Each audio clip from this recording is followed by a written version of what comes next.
direct. Avant de parler des prix du loyer, de nos loyers qui augmentent, parlons des tarifs du gaz qui sont réglementés et qui augmentent de 5,8% dès aujourd'hui. Ils ont beaucoup augmenté depuis le début de l'année.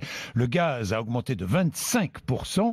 Pourquoi est-ce que le prix du gaz flambe? Jean-Baptiste Bourgeon. Cela s'explique d'abord par l'augmentation des prix du gaz en Europe. Cela a poussé le gouvernement à revaloriser les prix.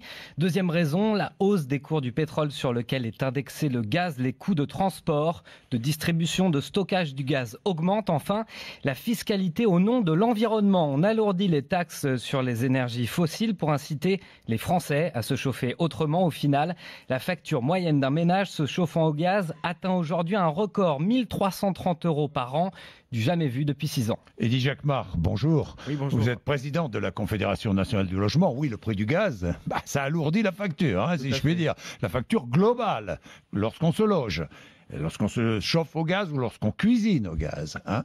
Et la facture qui s'alourdit aussi au niveau loyer. Tout à fait. Les loyers augmentent. La charge logement, la charge pour se loger en France est devenue quasiment insupportable pour beaucoup de familles. Oui. Avec des taux qui dépassent quelquefois 40% de taux d'effort, ce qu'on appelle le rapport entre le revenu et la charge logement. C'est-à-dire 40% pour se loger. On dépense 40%, jusqu'à 40% de ses revenus pour se loger. Ce qui est beaucoup trop. Oui. Évidemment, Oui. puisqu'il faut tenir compte du loyer, il faut tenir compte aussi des charges locatives, de l'augmentation, comme on vient de parler, du gaz et d'autres phénomènes en fait qu'on rencontre tous les jours et que les militants de la CNL rencontrent des familles quelquefois vraiment exempts pour payer le loyer tous les mois. Alors on sait que la trêve hivernale a commencé, ça y est, c'est-à-dire qu'il n'y a pas d'expulsion jusqu'au 31 mars. C'est ça, donc c'est 15 jours qu'on a gagné avec Madame Duflot en son temps, puisqu'on avait fait un amendement sur la loi égalité et citoyenneté pour avoir 15 jours supplémentaires. Et c'est passé. Bien sûr, nous, la CNL, on rêve d'une trêve hivernale du 1er janvier au 31 décembre. C'est-à-dire qu'on estime que dans un pays riche comme la France, 6e puissance mondiale, on ne devrait plus parler d'expulsion. Oui, enfin, il y a parfois des expulsions qui sont logiques. Alors, les expulsions, j'entends les expulsions par rapport au phénomène économique. Évidemment, des expulsions liées à des comportements dangereux, etc. Ça, la CNL... Ou du squat, etc. Mais quand un locataire... Vous ne pouvez pas accepter non plus qu'un locataire ne paie pas son loyer pendant plusieurs mois. Non? Alors, on peut l'accepter dans la mesure où on est dans des phénomènes d'accident de la vie. C'est-à-dire que des personnes, en fait... vous savez, Monsieur Bourdin, en fait, la majorité des locataires veulent payer leur loyer. On a 3% d'impayés en France, ce qui est quand même relativement faible, et on a quelques cas quand même compliqués où des locataires, quelquefois, sont indélicats. Mais quand même, la majorité des locataires veulent payer leur loyer. C'est qu'ils ne peuvent pas.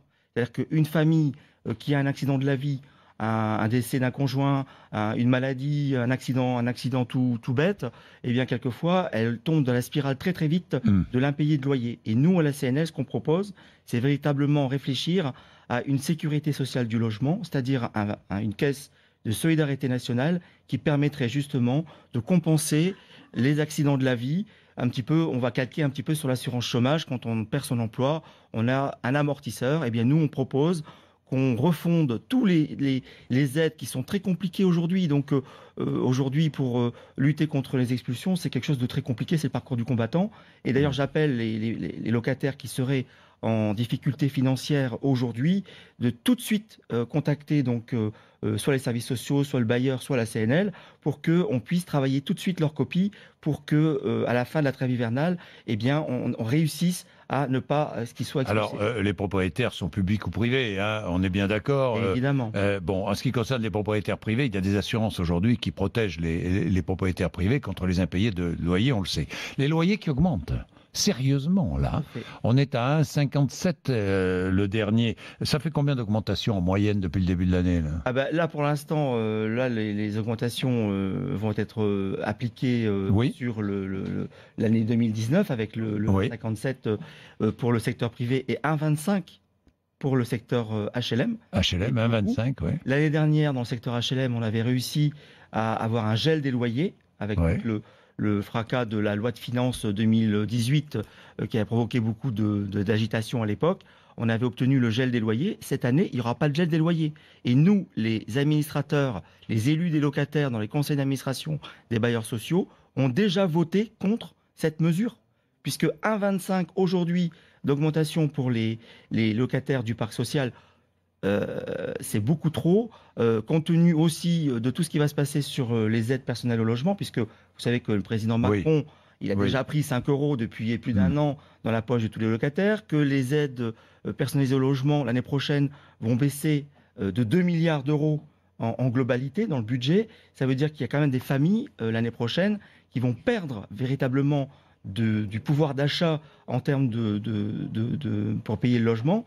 Et ça, c'est très grave parce que ça va encore une fois endiguer donc, des gens dans la précarité. Donc les loyers vont augmenter. Ça augmente. Les APL vont baisser. Ça a commencé à augmenter. Les APL vont baisser, pas pour tout le monde, hein. Pas pour toutes les familles, hein. Ça dépend des familles. 2 milliards d'euros. Les calculs sont différents. Les calculs sont différents. L'APL sera revalorisée sur 0,3% au lieu de 1,7% inflation. Voilà. Donc quand même, il y a des familles qui vont perdre. Voilà, il y a des familles qui vont perdre, évidemment. Mais les loyers, je parle des loyers du secteur privé maintenant. Alors, c'est loyers, c'est beaucoup. Oui, c'est beaucoup. Les augmentations sont fortes. Les loyers en 10 ans... C'est indexé sur le coût de la vie. C'est indexé sur l'inflation. L'inflation, quasiment, bien sûr. Donc c'est beaucoup pour les familles parce que 1,57, c'est presque 2%, enfin on arrondit.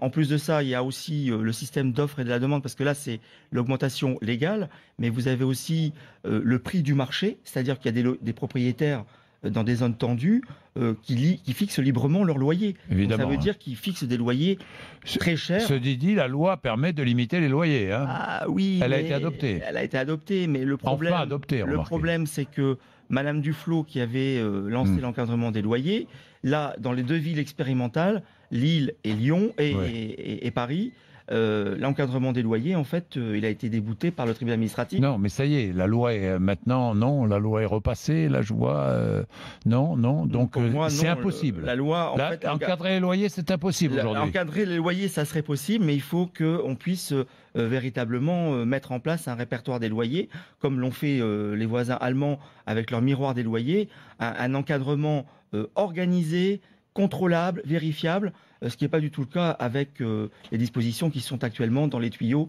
au niveau du gouvernement. Je vais en parler au ministre du Logement, Julien de Normandie, il est là tout à l'heure, ça tombe bien. Bon, vous n'êtes pas là par hasard, hein. Et dit Jacquemart, merci d'être venu nous voir. Hein.